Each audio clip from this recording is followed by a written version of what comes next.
Although he's only 28 years old, Quintin Gleim has been a professional artist for a decade, which, according to my calculations, means he started at around 10 minutes after he was born. But I didn't actually calculate that, though. Math is more problematic for me than Scientology, which, by the way, Quintin had a run-in with. So, well, maybe you should hear it from him first. Let's jump into it. I guess I will jump into it. So one thing that I noticed, you're a teacher. You teach art, right? I do illustration. Did you teach it today? No, we're actually I have a break until next week, Because I'm luckily. curious, like what are you currently working on in your class? Like what's something that like your students are working on? Well, so I teach college classes. So in the spring, I'll be teaching Intro to Illustration. That's my kind of main class that I'll be teaching that semester. So we're going to be covering pretty much like what illustration is, how it's different from just painting or drawing, kind of like how to create work for a job, right? And for a purpose. So that'll be the main thing that I'm teaching. Again, that kicks off next week, and then I also teach a capstone class. So that'll be for the seniors who are basically creating portfolios to get the jobs they want in either illustration or animation. Now, how long had you been working like professionally before you? I mean, okay, because I would say like your first Mhm. like big break or your big thing was the L. Ron Hubbard Future Illustrator Award that you got. Was that like your first like kind of like big recognition, or I'm mistaken there? That's probably right. I had done some. I had been working for a while before doing that. I think I've been working for in illustration or art at least for a little over 10 years. But you're 5.5 years old. Look at you. You're so young. I mean, I can't believe that you're a teacher to begin with. How old are you? 28. My gosh, that's like you've been professional since 18? In art in general. So I actually, well, so I did a lot of local stuff. I was doing murals. I was doing private commissions, and then I started tattooing around 19, and that was my gig during college. So I was doing tattoos and body piercings. You were an artist, a tattoo artist? Yeah. Whoa, that's crazy. Yeah, so that was so yeah, in illustration probably closer to 7 years, I think, is whenever I started that. But as like an artist in general, I've been kind of supporting myself for a little over 10 years. Wow. I mean, I certainly I feel very incompetent when like that's impressive. So you know what I wonder? I wonder if people who have your tattoos now, if now that they know that you're like, you're blowing up as an artist, like that would Mhm. be really cool to be like, oh, I have an original on my body. Actually, oh, so you mentioned cursing's allowed. I don't know how far we want to go with that, but You can let it rip. if you want to dig far enough, there's a Facebook message on my very first Magic card from somebody I did a body piercing for, and it's probably the funniest message I've ever received. But Oh, um, you gotta. Do you know it? Do you have it on hand, or because I think that would be really funny because I mean uh, you can't hint at that and not I deliver, right? know. Okay, so fully feel free to get rid of this. No, no, This absolutely might be not. the first edit, but it was somebody who I did a genital piercing for.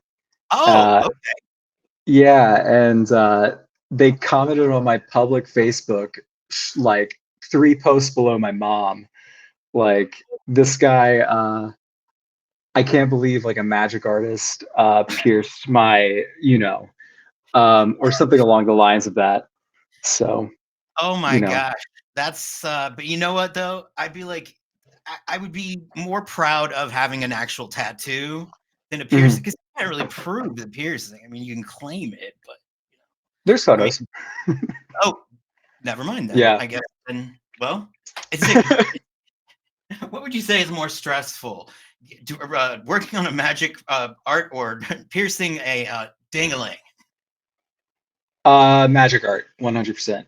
See, okay, there you go. So, but Yeah. okay, so So aside from the art that you did on what was like the coolest tattoo that you think you've ever did like on somebody? So I was an apprentice for most of those years. So I didn't really do anything too cool. I think I spent like my first year covering up, not covering up, but going over and like refreshing a bunch of tattoos. Hmm. So uh, maybe not the coolest, but I have an older brother who, like an older half brother who I didn't get to spend like a lot of time with. So he actually moved back around that time, and I got to go over an old like Chevy logo. And that was just kind of cool. Kind of this person I looked up to a bit, getting to like tattoo them. It was kind of fun. Do you come from a family of artists, or you Oh no, no, you're farmers. farmers? Okay, so you sort of Yeah. like you're unique in that aspect, but your family seemed very supportive of you getting started in your art career. I think so. I've definitely gotten definitely, they don't really know what I do, but they were supportive in that, they kept me going whenever, made no money and I needed like a place to live. And definitely a lot of support there. Um, but there's always you can see the fear in their eyes when it's like, hey, I want to be an artist, instead of like a It's scary. doctor. Yeah. Yeah. Well, there's no trajectory for it. That's I think what people like. I think especially other older generations they don't quite get is that back in the day, yeah, it used to be that you go to college, you get the job, and then you get the house, and then you get the, yada yada. Mhm. But that's not really how things work anymore. So I get the fear, but yeah, being an artist is tough. It's and so you get chosen for this very like I think out of what 5,000 applicants there were, like you get chosen for your Tower of Babel piece, correct? Um, are you talking about the I L. think Ron Hubbard? yeah, the yeah, which was that the piece that was? I mean, did I make a dum dum thing right there? Did I mess it up? Because I think that's the one I thought was chosen, but maybe I'm mistaken. Um, so that would have been 2018, I think. Mhm. I have that probably would have been one of the pieces. I think it was kind of a set, like a group of pieces that were actually selected for that. Oh, okay. So there were Yeah. multiple. Yeah, I think so. Because I had found it, I was about to enter grad school at the time, and I had found it as part of like a small scholarship. I really had no idea what it was. I was just like, oh, submit a couple of pieces, and get a cool commission out of it, $500. I think was what it was. And then you get like flown out to Los Angeles, right? Yeah. Did they take you to the? Did they take you to the Celebrity Center? No, I'm just kidding. But is that where you guys went? Did they take you there? Um, they took us to the hub. I don't know what. It was one of the main buildings of like Scientology and the L. Ron Hubbard building. Were you like, Um, oh, like did they try to get you? Did they try to hook you while you were there getting the award? so this goes back to the being kind of dumb. I had no idea any of this. I was like $500, commission, flown to LA for a workshop. That all sounds cool. I have no idea what the rest of this is. And it wasn't until so I got flown out. I don't handle planes well, so I got into the hotel. I took a nap, and I woke up to somebody being in the room, which I had no idea was going to happen. I had no idea we What? were splitting a room. Whoa. Um, and I woke up and there was just a person there, and we started chatting, and he was like, "Yeah, so are you like terrified?" And I'm like, "Oh, why?" And I'm like, "Scientology." And I was like, "Whoa, what?" So I was in the clutches. To go to your actual other question though, no, I was not. I felt like I even tried a little to get brought in, and no, they did not recruit me or even try. It was I didn't even devastating. try. Wow. No. It's very it's the website's very very slick in the sense that it is completely free of any mention of Scientology whatsoever. Yeah. They even have it. It says that L. Ron Hubbard passes away, which in Scientology that they don't really believe that. They say that he's coming back and that he's left his body or whatnot. But like I could Mhm. see being young. I mean, when I was in my early 20s, I almost went to get a personality test at the Scientology Center because I read a Kirstie Alley autobiography, and I was like, "Oh, it sounds great," So you know, you know, like Yeah. try, but you know what? I mean, it's lucky that they didn't try to recruit you because like that would have been like a very sort of like timeshare esque kind of thing. I think like if you get an award, but then they're like, "But you have to sit down to be recruited," I'd be like, "Oh, hmm that's but Yeah, I mean, to be honest, I mean, it was a weird experience, but I mean, overall, it was like a pretty good experience. I met a lot of cool people.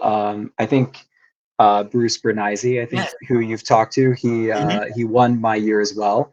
So we got yeah." to hang out, which was not our first time meeting. So we had met a few years earlier at IX. So it was like, okay, if I'm gonna die here, Bruce is also gonna die. That's nice. Um, and a lot of other great people who I met who've been like lifelong friends. So, Mhm. um, Yeah. to be sad, I'm a little, or to be honest, I'm a little sad that they didn't recruit me because it feels like I could have like lived in their hive, which would have been cool. Live in LA for free. I don't know. Not sure how it works, but You I, could write now that you're a Magic card because I mean they're struggling right now because Leah Remedy's just like she's taking him to the oh, yeah she's beating him down so they're right now they're litigious they're just getting litigious but no it's interesting. but I truthfully I would avoid it at all costs you'd be lucky Probably. but Again, I have seriously no idea anything. So, oh no and you like anybody listening it completely this is there's no like completely innocent party here. yeah, There's no no affiliation whatsoever. It was just like I entered a contest and I won. But by the way, though, I yeah, will say this for the record, very excellent tastes for these winners. The people who yeah. people who judged you guys. I mean, it's you were like with Bruce and the writers were excellent too as well. It's hmm it's nice to see, I guess. I will acquiesce. It's nice to see Scientology doing something nice hmm because usually it's not nice what they're doing. So good for them, Scientology. But Yeah, um, so your first magic card is the Exsanguinator Calvary. Now that's pretty bomb because your first card was a rare, right? That's really my only one. no, My not only true. one. Yeah, You got one on alchemy. I mean, I know it's not really the like it doesn't count, but like yeah, alchemy yeah. you're right. Okay, okay. You got Um, it counts. it counts. But I understand I understand the Mhm. like sort of like alchemy. It's tough because it's a gorgeous piece. Your scale speaker shepherd, but I want to know because I love talking to people who are recent to the game. Like, what was your entrance into the game? How did it go down? And when did you get the news? Like, how did you react? What was the general story behind that? Entrance to the game in terms of like playing it or working for them. Working for them because I know you started playing in 2010, correct? Something like that. My very first deck was Phyrexia versus Coalition. So, which is cool because my first card was Phyrexian and Yeah, vampires, and it's a little serendipitous, but I mean, um, it's a lot of serendipitous, really, huh? yeah. So, okay. So your actual question, my entrance to the game, is that what I'm answering? Yes, you can answer that Yeah. at any time. Oh gosh. Yeah, so I actually met Zach Stella, who was kind of my entering art director, who I've worked with a lot since too. I met him at EluxCon. What year would have that have been? 2021. So that October. I showed him my portfolio, and he had a lot of kind things to say. He's a dinosaur guy, so he saw like a dinosaur piece I had done for a tarot card, and yeah, I mean, I got really lucky in that he was impressed by my work, and he had actually reached out to me in early December. So October I met him, and then December. So Wow, um, yeah, and and I that had must for oh, great. sorry.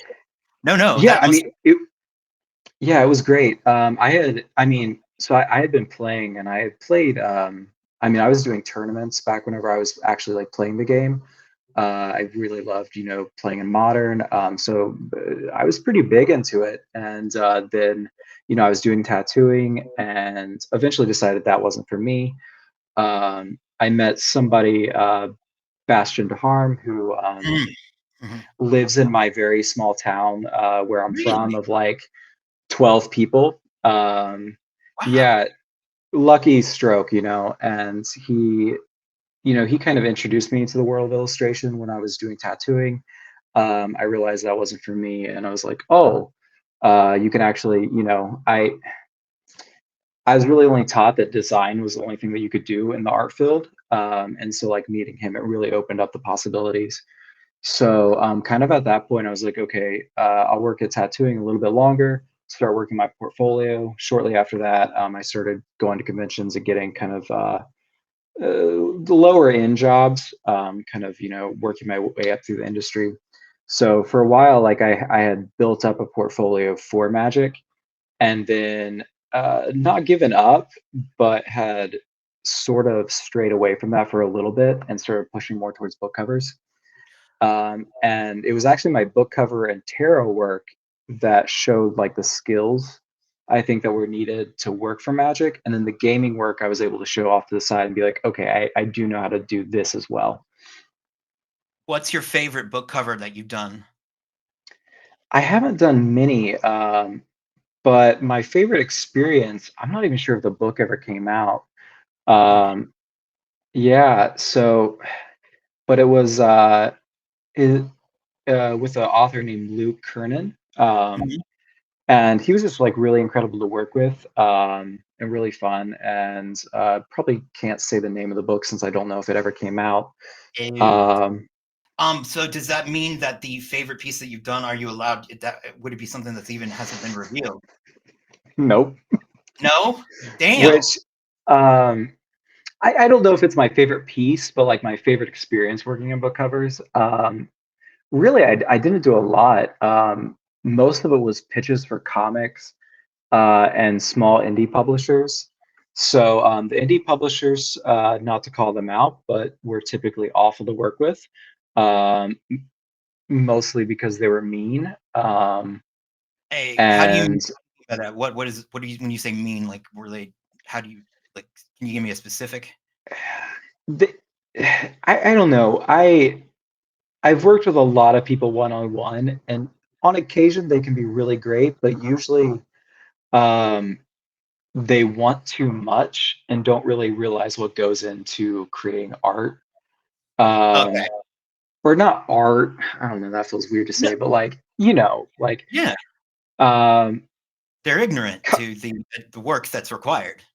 sure. And I mean, I'm ignorant to what they do, but if we're gonna work together, I think for indie art or indie publishers or indie authors looking to hire people, trust the process, trust your artist if you're gonna hire them. But yeah, Mhm. so I don't know if mean is the right word, but wow, toxic. Um, I mean, yeah. it's not good either way. It's that's I think that's interesting to know because I mean I think that maybe like maybe some young artists who are just starting out that if they know that information they might be prepared to if they're working with a indie Mhm. person like, have that sort of in your like in your in your cap so to speak. Like what would be some other things that you could say would be like the learning things that you've experienced working your way up the ladder to getting to magic. Get some money beforehand, so that you know that they're actually invested. Hmm. Um, if they can take advantage of you, they will. So set boundaries. And I think the biggest one, and I think a lot of people will mention this, um, gaming is notorious for not paying well. And I think doing some things for the experience is good. But I spent a good period of my life, probably my first 5 years, of working in the industry, working for clients who didn't pay well. And I had great relationships with a couple of them, but I took on, I probably went full freelance too early and had to take on a lot of work, if you're being paid two, 300 to even 500, per commission, Mhm. uh, that's not really realistic anymore to like paying bills. So you have to take on a lot and it's Yeah. exhausting, it ruins your social life, and you just can't put out your best work. So, I have like a 5-year period of work that I'm not proud of showing. And that's not good for anybody. It's not good for the people I was working for. It's not good for me because I was chasing money, and I probably would have been better served working for myself than creating portfolio pieces. I probably would have hit some of those goals a little bit earlier. I mean, like if it's any consolation, you've achieved, I mean, you've managed to achieve an incredible amount of success like very early. I mean, to me, I mean, it's astonishing because your recognition goes back, 5 years. And so I, do you think maybe, because I feel like it's a little harsh to say like you were chasing money. I mean, maybe it seems like you were just spread too thin. Like that might Oh have been. yeah, yeah, definitely spread too thin. Yeah, chasing money because again, I probably wasn't making a lot, but enough to Yeah, live on. But yeah, I mean, it came down to I need to eat, and I didn't really want to exactly. work somewhere else. So once I Yeah. gave up tattooing, I was kind of done with because I had done restaurant and gig work like before that, and then I did tattooing, and then after that, I was like, I don't want to, I don't want to go back to restaurant work. I don't want to go back to 9 to 5 kind of situations. So a few years of that. And I think earlier your question was like when I started tattooing, how much experience, or when I started teaching, how much experience. A couple years working in freelance full time, and just got exhausted. So I needed to subsidize that somehow. So started teaching as well. And, I mean, that to me is also a very impressive thing because to be a teacher is, you know, it is definitely not appreciated in, the American culture. There's a lot of people who just, I mean, and to be an art teacher, uh, is even harder. It's even more difficult to get yourself in that position. Like, I know Chuck Lucas teaches art as well too, Mhm. and at a college level, and it's something that I find very commendable that you're able to do that, and I think that that's the trajectory of a great career. Like I can see that being like I see that happen. I've seen that happen with like artists where they, Mhm. start out as teachers and they go on. But your work is, I mean, your work is incredible. The the amount of time that you took, let's say, for exsanguinary cavalry, what was that experience like doing your very first assigned piece? I mean, what was the emotional experience? Ooh, definitely terrifying. I mean, it was pretty much like, how realistic this is, I don't know, but it does very much feel like a big break, right? So, you have that like feeling that if you don't do a good job, it's over already, Mhm, yeah. which doesn't go away because I've been working for them over 2 years now. So, um, every piece is like, oh wow, if I drop the ball here, that's the last, which is just not realistic. But um, that one for sure. In terms of like the amount of time that went into it, I would say, you know, way more than was needed. I was probably like pulling. I was teaching at the same time, but pretty much my every waking moment, very little sleep to get that done. It's so cool. I mean, like, and it's you don't. I mean, and this happens a lot of times with Magic cards in general, but you don't even get the full scope of it when it's because the card has like when it's framed. But the way that the vampire is just like slicing up the like it looks like a Jin Gitaxis like squidgy Phyrexian coming at Mhm. him. It's so cool. I mean, it I'm a vampire lover myself, and it was the vampire. I was like, oh, this is, and went right to my Edgar Markov deck. Yes, that's right. I play Edgar Markov, and I know it's not cool to say that, but what can I say? My first Magic deck was a vampire deck. After like I got beyond the like basically shoving together red and black, whatever. Then I went full vampire. Uh, what would you say your favorite Vampire Magic card is? Besides, obviously, X Calvary, obviously. Probably Olivia Volderen, the original. I Mhm. love the little pinging aspect. My friends were absolutely like annoyed with me. Every time I'd be like, because I'm very competitive, so I go a little bit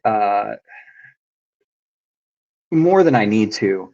So like all the time, I'm like, oh, end of turn, ping your little guy, and they, And they're like, I'm sure ugh. it's frustrating. Right. Yeah, like how is this fair? That can target creatures. That's crazy. So Yeah, Olivia Baldwin, I think. yeah, it's and the artwork too is just so awesome. It's so like it's so cool. Eric's piece is just I love it. I think Mhm. it's great. So we're gonna go back to, but you know what is really cool is that your prophetic prism. Now this had to be significant for that to get its own like signed artist card that you got. Yeah. Like that's badass. And I mean, Yeah. you're relatively new to the game, but you got that nailed. And I read that story that it was like kind of it looked like Ariat, but it wasn't Ariat. Mhm. And I never asked this to artists before, but when you create these faces, how do they come from like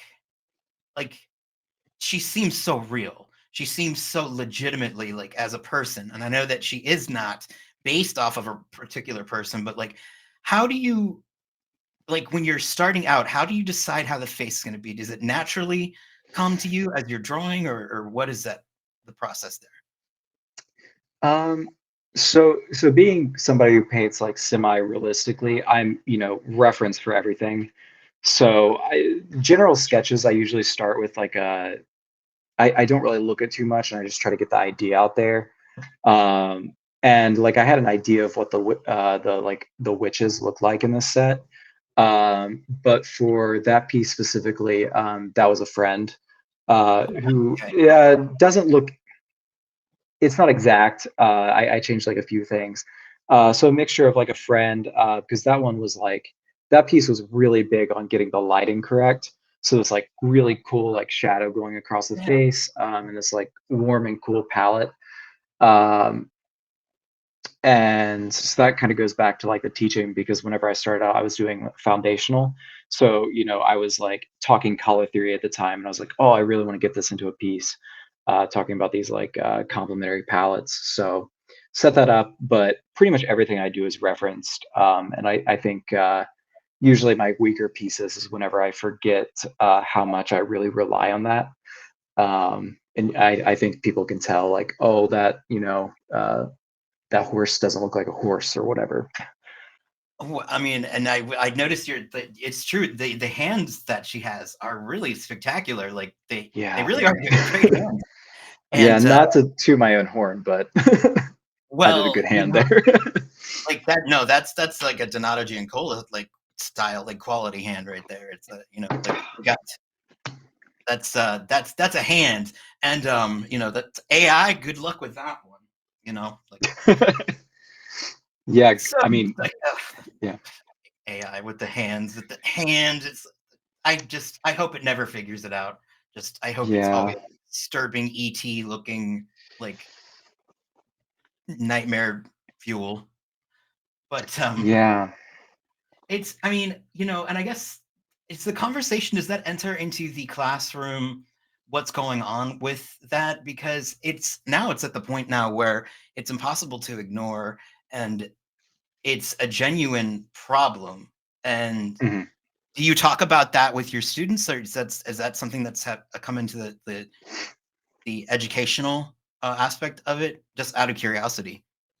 Yeah, absolutely. I mean, that kind of goes back to kind of so teaching intro to illustration, kind of talking about how illustration is different than something like, let's say, like painting.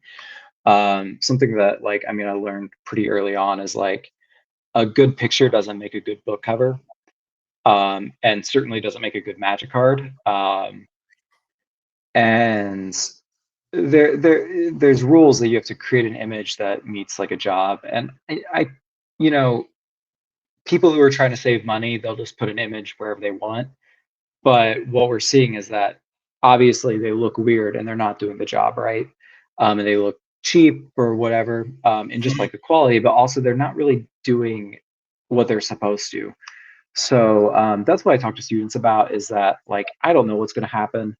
Uh, in the worst case scenario, what I can offer them is how to make good pictures. And in that in case scenario where we have to become prompt people, slaving away, creating images, AI images, it's going to be the people who have experience doing art that are going to do a good job at that. At least that's my Interesting. kind of like philosophy. Okay. Yeah. Personally, I'm going to paint until I die, no matter what. Because I mean, I don't know. It goes into like, this isn't, yes, you can support yourself with this job, but you're not getting rich off of it. So, like, if you're just in it for the money, AI is not going to do that either. So, I really don't know where this is coming from. But, like, Yeah. why be an AI artist? Just learn how to draw because it's fun. And that's why I do it. So, I mean, that's also what I talk to students about is like, we have like a real conversation about like, oh, I'm going to do this anyway. And I think most of you are going to be the same. Like, I think Truman Capote, he once said, and I think this is applicable to people who call themselves AI artists. That's not writing, that's typing, and yeah. sort of that's the difference. Is there are writers and then there's typing, and I think that Mhm. that's the delineating line between the two. The deduce, though, I have to say, has been getting a lot of press lately. It's Yeah. all It's yeah. Shocking. I wish I would have known. What do you mean? Why is Um, that? uh, I mean, so we don't really know, kind of from like the artisan, we have no idea unless you're hired for promotional art. We have no idea like what our cards are going to be used for. Like maybe if you have like a planeswalker, that it's going to be big, but this was not a commission that I expected to be, previewed as a story highlight, Mhm. and included in every like Star City and Magic like story. Um, It's yeah, almost it's almost like I think you kind of like landed a planeswalker-esque kind of like focus piece because it's a new character Proft. It's got this he's the central focus, or he's the guest star main character, and you got yeah, this new shot of him Jace. alone. Yeah, exactly. And they got you got that the focus on him, and it's I bet that card's going to be the way the blue cards always are, like they're commons, but they are all worth like $2.50 because they're used by Yeah. everyone. Like I feel like deduce can be it's gonna be one of those, like draw a card and investigate. Blue players are gonna be crapping themselves like for that kind Yeah, of stuff. whenever it was revealed, there's a card that people brought up a lot that it's basically just a power crept version of, and that card was played a lot. So I definitely expect to, yeah. I haven't really started into the signing kind of experience or like doing magic cons or anything like that, but I'm sure I'll see a lot of it whenever that does eventually happen. You will. And so Undercity Eliminator is that your first traditional piece that you did for the game? Is that right? Everything else you had So done there, done digitally, or yeah, so the first kind of like fully realized sketch, which yeah, so the final piece is not traditional, but I do have a sketch available for that. and it's the auction over? It's still being auctioned, right? It's still in No, progress. yeah, it previewed this morning, so I don't know the exact date it ends, but that will probably be. I mean, I can check really quick. Um, I would say it's going to be up for at least a week, so It's fingers it crossed. and I wonder, do you think that, I mean, I know that you've said that you've hinted at this, but do you think that maybe down the line for further assignments, are you going to go for a broke and do full traditional painting for, it's like say for Magic or for any other, you know, games that you're working on? Yeah, so it was actually whenever I not come from, but I actually started with digital and then I switched to traditional only for a while. And then whenever I actually got like actually working, I just realized that the timeline just didn't work. Yeah. I've sort of flirted with doing traditional pieces here and there, but it just hasn't happened yet. But like for those of us doing, magic art, we see the MTG art market, and we see, the Ryan Pancos and you know, Ching. it's like, whoa. It's So, impressive. most people aren't on that level, but even like a couple extra dollars here and there is not something to frown upon. So, I mean, it's not unheard of for like a brand new artist to land 5,000. You know what I'm saying? Like yeah. it, it's certainly something that I mean, I would not blame anybody for wanting to get um, into that market. Speaking of magic artists, who are some of your? I know that it's gonna be tough because they're all your contemporaries now. Mhm. But growing up when you were, when you were playing the games in the early days, who were some of those artists that really like got you moving, inspired you? Early days, and to now, probably a little bit different because like my taste has changed a little bit, and I've like come Okay. to appreciate different things about art. Because originally I was like a big like hyperrealism is the greatest thing of all time, and now I'm like details are gross. So going back, I think like my favorite art. Oh gosh, I don't even know because it changes so much. I Well, think my favorite. yeah, one of your favorites. You don't have to necessarily like pin it as like the ultimate. Yeah. My go-to right now, pretty consistent. I mean, Ryan Pancos is incredible. He's actually like that first year that I went to a LuxCon, which was like a big thing for me. I think that was 2016. I attended a demo with Ryan Pancos and just like, wow, right. Going into that, Dave Palumbo would have also been like a huge hero, still is. Yeah. Um, and like I owe a lot to sort of that like period of my life where I was, trying to figure out what I wanted to do. So there's a whole period of big painty brush strokes and like graphic shapes similar to Jeremy Wilson. And probably getting too close at sometimes. But that's the stages that you go through. But Too close, um, meaning that it was less of an homage or more of a like imitation, or is that what you mean? yeah, I think it was getting kind of close to like you would see my work and you'd be like, oh, you look at Jeremy Wilson. I gotcha. I gotcha. I see. Okay. Which Yeah, that's tricky because Yeah, and I mean, Jeremy's great. He's always been like super supportive of me and been very kind. So like, I would say that he probably knows, but it's you can't it's be fine. big. He's a big name, and I think it'd be hard not to be people's inspirations. But that's an interesting point you make. Uh, how do you establish your own style Yeah. while you're creating the basis for like the sort of like history of your your artistic DNA, so to speak. Like what because I'd say your pieces are they have their own style. It's got this own for me it's the angles that I don't know how you choose the angles that you do, but they're very interesting. They're very cinematic. Like Mhm. even if you were to look at Exsanguinator, I'm trying to imagine where the camera is, and same with a prophetic prism and passive honor. It's that these angles that are very cool that you do that. So is that something that you've incorporated? And what are some things that you've incorporated to sort of give your own style to it? Yeah, style. So I mean, that's something I talk a lot about in teaching because that's what every student wants to talk about. Like, how do I get my own style? Personally, I think there's no choice in the matter. It just kind of happens. Like at this point, if I try to imitate somebody, it's not even possible. Like it's going to come out looking like me no matter what, or like whatever me is, right? There might be some touches here and there of somebody else, but I think it's really just a combination of all the things that you like. For me, if we're talking camera angles, I think that comes a lot from film.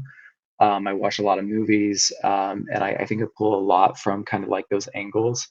Coen brothers are like my go-to. So like Fargo is my favorite movie ever. So nice, like weird angles, just to like really emphasize character because I love painting people. That's kind of like where I go to. So And the one you did of Marge is awesome. Is that a sketch that you did of her, or like there on your website? That's awesome. Like yeah. Francis Dorman, I Um, feel like they would love that. Should try to get that to the Coen Brothers. Like, be like, just send your print. yeah. I mean, I did like whenever I was like, people do studies, right? Coen Brothers is like a big one for me. Just doing like Fargo film studies all the time. Because it's just like the way that they frame characters, the heavy contrast of everything, so everything becomes very shapy. Which goes back to my love of like Jeremy Wilson, all about like really great shapes going on. So yeah, I think it all goes together. It's just a combination of everything that I like. NC Wyeth, going back, Golden Age, love that. So Greg Yeah, Sanchez. I mean, you can those are like, I mean, those are the names that you hear, and they're almost like mythological at at this point. Mhm. But I mean, it's really cool. So let's say if you had to pick, like, say, an artist, living or dead, to have over for dinner, who would you pick? And it could be, and that you can bring them from the dead from any period of their life that they were at, like something like along those lines, because I know those are tough parameters, but Yeah. Wow. That's heavy. Um, I can let you whew. simmer on that if you're Yeah. yeah, absolutely. Um, Because I don't know. I have so many answers there. okay, well then you can pick five if you want. You can pick. I mean, you could have a Yeah, whole my dinner like party, my a dream salon, team dinner party. yeah, Okay. like a dream artist salon. Honestly, I think a lot of them would be people I've already met who have done like a lot for me in terms of like being like incredibly helpful. So, Yeah, which is embarrassing if they ever see this, right? Because they're very real and they just exist. Uh, I don't think that it's. I don't think that's. I think it's actually really lovely that the way that the community supports one another. It's that's really true. beautiful. Hmm. Yeah, I think so. One of my favorite magic artists currently, actually, two of them I'd probably pick for my little dinner party. Tommy Arnold, who I haven't seen working as much, but I think Yeah. consistently he's somebody. He has a podcast that's just incredibly smart with Micah Epstein, and both of them together, and Wiley Beckert sometimes I think is like a part of their little friend group. I mean, those three are like incredible and just really smart. Whenever I was like wanting to get into book covers, Lauren Panapinto sent me to talk to Tommy at I think it was Spectrum, back whenever they actually held like a convention. Mhm. And he probably walked me through probably some of the best advice in terms of like picture making that I've ever received, outside of school, whatever. And it was like a 30-minute talk. And he just Wow. took my portfolio apart and he was like, this, and this, and here's some things. And those have kind of existed with me. So he would probably be in that list of just like, okay, I want to hear more of that, but also like as like a thank you, come to my dinner party. Yes, Um, absolutely. Yeah. Um, Beyond that, I mean, yeah, I mean, Wiley's up there also of like people just like, wow, their Yeah. work is incredible. She hit the Uh, ground running. Yeah. Winona Nelson, who has always been incredibly kind to me at where I've met her. Um, I would love to talk to her. She's a busy lady. yeah, EluxCon every year. Usually we get to chat a little bit, and it's always incredible. Um, yeah, Carla Ortiz, probably another one. Yeah.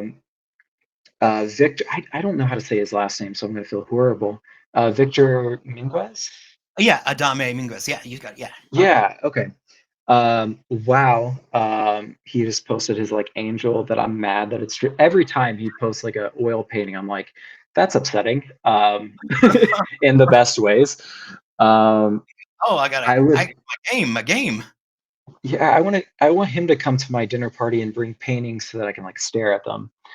Um, And then yeah, probably Greg Manches. Those any combination there, kind of like my like go-to whenever I'm like trying to get into a good vibe of like uh what I want my art to look like and like Hmm. what I want or not look like, but like get inspiration for like really great just like smart illustration. Because I think the consistent thread between all of them is there all of them do work that it's not about making a pretty picture, it's about making good illustration, and they're just masters at it. I mean, I think that your work has very much has elements of those people that you mentioned, and I think that there is a I hate to use the word painterly, but it's definitely got that vibe going on. You have to have one dead artist though that you want to invite. I mean, there's got to be somebody Oh, who's sorry. Yeah. got to Oh, be I was some just dead trying one. to. Yeah. Oh, NC Wyeth. I figured, yeah. Definitely. Definitely be on there. Howard Pyle. Easy. Probably that like entire school. Who else? Hmm. Oh, I mean, not dead, but James Gurney is like half the reason that I even paint. Because I was a little dinosaur kid. Dinosaur, yes. Oh my God, Yeah. that's a his name comes up also with so many. Anybody I've known from Magic that I've interviewed has done a dinosaur. They're like James Gurney, James Gurney. Yeah. It's amazing the reach that his work has met. It's insane. I mean, Yeah. Which it was kind of like the lesser known, but I mean, the Dinotopia TV show is probably the entire reason that I'm into art at all. wow, So, I probably watched that when I was like 5, 6. that's a And blast. That's a blast. Like that's so cool though. That's what got you into it. So how old were you when Jurassic Park came out? Was that what was that? I mean, How old were Jurassic, you in 95? Were you alive? I don't even know if you were. yeah, just born. Is that when Jurassic Park came out? Yeah, Um, yeah. okay. I mean, that was pretty early for me. Jurassic Park 3 holds like a special place in my heart because I like watched it with my grandma, who like my entire family went to the movies, and I think a couple of things were going on. And my grandma was like, okay, Quentin wants to go see Jurassic Park 3. Everybody else will go see like other movies and we'll go watch this together. And like it's not a good movie. Or like No. it's okay. Yeah, It's definitely one of the weaker Jurassic Parks, but like the Spinosaurus, he gets a bad rap now that we know more about him in paleontology, but like that Spinosaurus was incredible. That movie holds like a special place in my heart. The original one, I don't know when I probably first watched it, but definitely I was pretty young when I saw Jurassic Park 3, so I had seen all of them before that. I mean, that's because like for me, because I'm 500 years older than you, like I became obsessed with dinosaurs because of Jurassic Park. But I think that, and then I that's how I got like into James Gurney because of Jurassic Park. Like I literally wanted Uh-huh. to have every encyclopedia about dinosaurs ever, and the heartbreak that I suffered when I learned that Dilophosaurus did not actually have the frills or spit poison. The Yeah. heartbreak that The I Raptors. I mean, and that, but it's what is like what is your favorite dinosaur? If you were to do, if there was like a dino in Magic that you would love to do, who would be that dino? Would it be a golf Spinosaurus. Spinosaurus? Okay, so it would be Yeah, gotcha. but Spinosaurus. I want to do the Jurassic Park one. I don't want to do the one that apparently can't float, or the one, or what is it that he like walks across the bottom of like uh, prehistoric rivers Yeah, and yeah, can't like right. hold himself upright. That's so silly. I want to paint the one that can tussle with a T Rex. That's Um, true. Yes. yeah, Oh my God, that'd be a cool painting too. Ah, it'd be like hard. it would be hard, but it would be awesome. I mean, I'm just saying, like, I wish you had an infinite amount of time to do it because that would be Yeah. amazing. I'm sure when it finished, it would be like amazing. If and I mean like, and with vampires too. I am curious because I love vampires. Do you have any favorite vampire characters? Like, if there were secret layers, that allowed for famous vampire characters, what Hmm. character would you like to work on? Hmm. I want to do Twilight. You do? You want to do Twilight? Yeah, absolutely. Which character in Twilight are we just going Oh, for? any of them. Any of them? Any of them. I think it would be so much fun. I think the movies are campy and weird and not good, but they're fun, and I watched them at a good time in my life. So they were funny, and I don't know. I think that'd be fun. You know, all the characters are really pretty, so I think that would be cool. Hmm. I like, but they're also kind of like weird looking, which I also think is great. Yeah, Um, there's sort of like a yeah, weirdness to their face. It's the and the I mean, I think that, who knows, maybe people are up in arms now about Edgar Markov's card being, very expensive. You could do a skin of Edgar Markov with Edward, but just yeah, yep, yeah. but I think that's a great idea. mhm. I'm gonna send that to my people. Yeah, be like, listen, We're gonna get this to happen. have you but you did you I tried reading the books because I had a young cousin who was very adamant that I read the Mhm. books, and I did read the books, and it was No, I don't think they're good. And no, I've only watched the first movie and the very last one. And I think that storyline where yeah, that's questionable. yeah, she's Um, like, I'm dying, and the baby's eating my insides. I don't feel yeah, good. imprinting on a newborn, that's something. That's a decision. So maybe I changed my answer to Interview with a Vampire because I want to paint Brad Pitt also. But either of those. His Louis is. Did you? I don't know. Did you get into the new series that they put out? I haven't. Look, I'm sure it's they okay. they had a scene where the new Louis like kills a live animal, like they bring a live animal out like in a platter, and he like kills it there, and I'm like, that's not Louis. Louis would not Hmm. be enjoying causing the suffering of other like living things. He did not enjoy like killing, and specifically bringing out a live animal in a silver. It's like you hear it like shaking under there, and it's like when I saw that, I was like, I'm out. This is thank you, but I don't need that. Interesting. Yeah, I didn't. Wow. I did not. Me no likey. Me no likey. I'm not Yeah. sure. I don't think that. Do you think that that's something Louis would do? Does it? I mean, I don't. In my mind, I can't see that. I feel like, that would I don't know. That's I a don't little see him sad. eating an animal in general. That feels icky. Yeah, I mean, like, yeah, in the movie, like when he was desperate, he quickly kills a rat. Like, but that's he Yeah. does it because he refuses to eat, you know, people or drink people, I should say. So it's Oh, like yeah. it was just I I turned it off. I was like, you know what? I don't think I need to watch a show where they put live animals being killed, and that's the nice vampire. So Yeah. it's a Yeah. shame. I'm sure I have not low standards, but I tend to like enjoy things for what they are. So I'm sure I would like it. It's just not one of those that have like captured my like, oh, I need to sit down and watch this. Um, Yeah.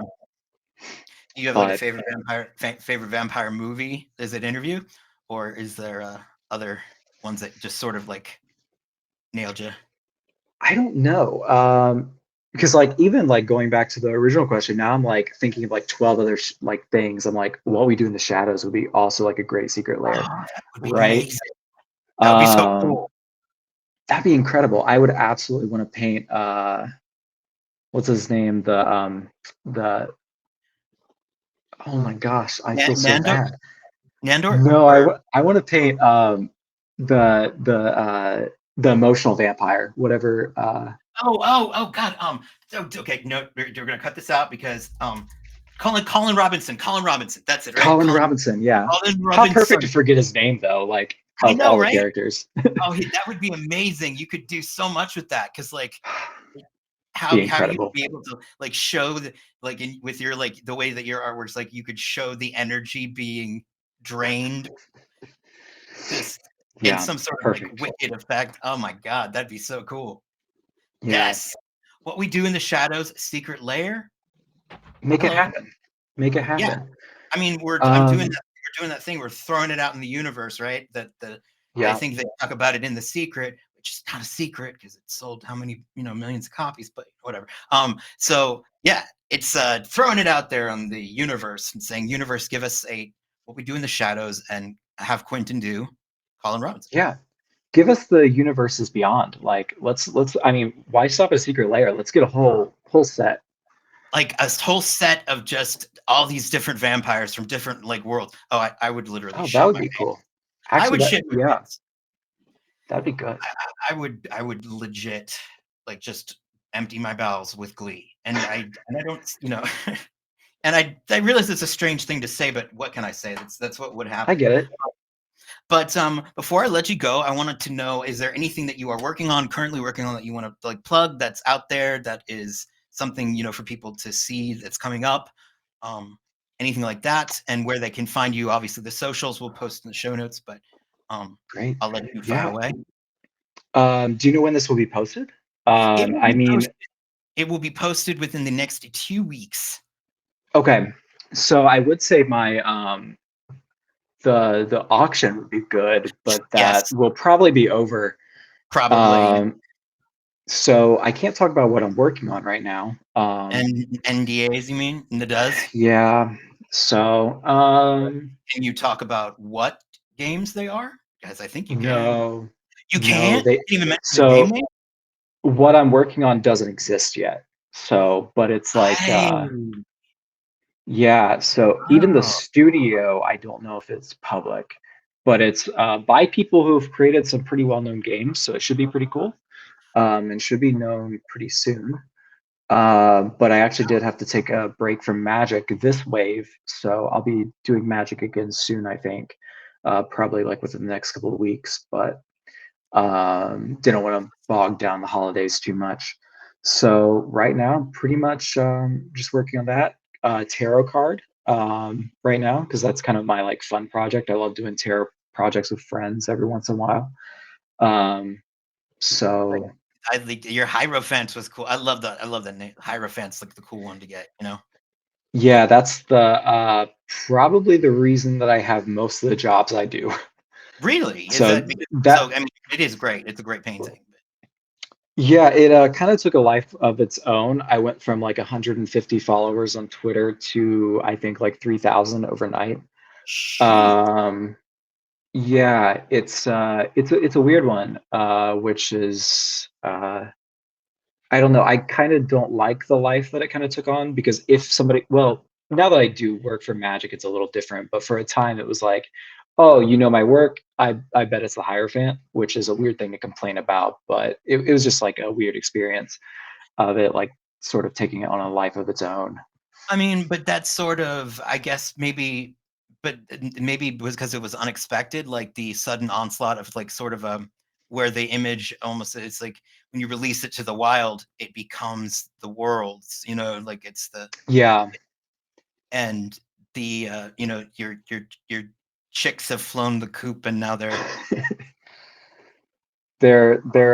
they grow into a full bird that's better than me is kind of no. how it felt at times. Well, that's Um, interesting. Why do you think that? Because you made it. It's yours. It is you are the creator. So yeah, if I if it can't be better than you, because it is you, and it came from you.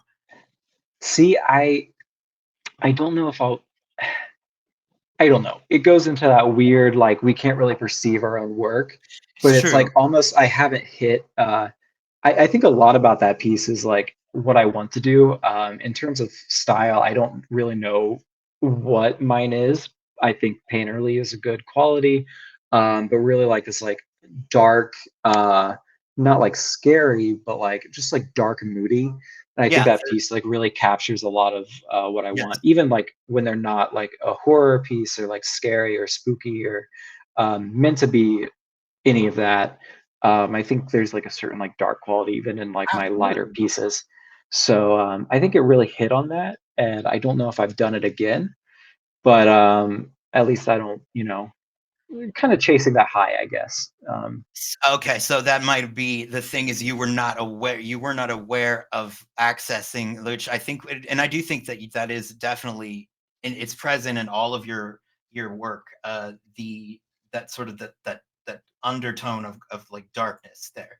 There's like it's not that it's threatening, but there is a sense of urgency to it that is dark. Like even with Pests of Yeah. Honor, which is so, I mean, it's a fun painting, but even still, you worry for the little guys because Yeah. like I think it's all kind of sad too. Like not it's not like like depressing, but somber. like an yeah, which kind of, I think comes from kind of my love of like Fargo and kind of those movies, like this underlying sort of something, like a yeah, some kind of mood. It's like And a dirge, like a funereal kind of like ooh, feel. yeah, yeah. Which I Yeah. don't know, maybe that's something I need to go to a therapist about. But Well, uh, but at the same time, you go to the therapist, you work it out, and then all of a sudden it's gone in your work, and then that's not. I mean, that's no. I mean, right? If it's the ticket to do that, then use it for a little bit, get yourself established, then hire the therapist. You know what I'm saying? Like, yeah. don't want to work out those issues. What is that? The like Greek story of like cutting off his hair and losing his strength? Is that Oh Hercules? yeah, I Is think that Samson. Yeah, Samson. Yeah, Samson? Yeah. you don't want to Samson Y- yourself. Like Yeah, I don't want to cut out my sad, which I'm not a no, sad person, but like, no. I mean, I think maybe, there's like a and you can never tell because maybe you're not sad because you can work out those feelings in the work. mm, Maybe there's the putting it out, and because I've talked to other artists, when they're not able to do art, if they are stuck or they can't get to it, it is very oh much yeah, like you get the like it's like psychic constipation where yeah. it's a I physical. That goes back to your question about like, will I eventually do traditional art? Yeah, I think I have to because I mean, I work primarily so like my digital work, I work in the same process as traditional, and I think that's helped me in some ways because a lot of people think my work is traditional. So like Yeah, pretty much yeah. every time I post something, I get like a note about like, hey, can I get the original? And I'm like, nope, doesn't exist. Sorry. But I don't enjoy digital painting. It's fine, and I have respect for it. I do want to say that I don't think it's like less, but I personally don't enjoy it. I just do it out of necessity, Mhm. and I am excited for the days that I can get back to just like noodling around with a brush and sniffing in oil paint and just like Yeah, yeah. I love it so much. There's a stage about like a few hours in whenever it's not dry, but you can just kind of like mold the paint. It's incredible. And I love that so much. So, yeah, not only do I get sad when not doing art, I'm pretty much perpetually bothered by not being able to like actually traditionally paint. Wow, yeah. So then you gotta do it. Someday, You must. yeah. You must. It's it's an essential for. I mean, but yeah, no, it's not. It truly is surprising your work. Uh, I understand completely that people would mistake it for traditional. The detail uh that you put into these pieces is, I mean, it's insane. The like for again, Pests of Honor, like the detail that is in that. It's almost like it's a crying shame in a sense that you they look great as cards, but when you both see them like proper size, it's like holy shit! Look at what's going on here. Mhm. It's it's a great it's great. Like and they look like the way that you do it. They look like they've been made with the strokes of the actual paint. So I mean, I would be like I'm sure I'll be blown out whenever you finally get to the like that traditional piece, and then people be like tripping over each other to buy it and all that good stuff. But yeah, no, That would be nice. But yeah, thank your you. your stuff is fantastic, and you've got a very promising future for sure. And I thank you so much for taking the time to talk to me today. It's been great. Yeah, thanks for having me. I mean, this has been a lot of fun.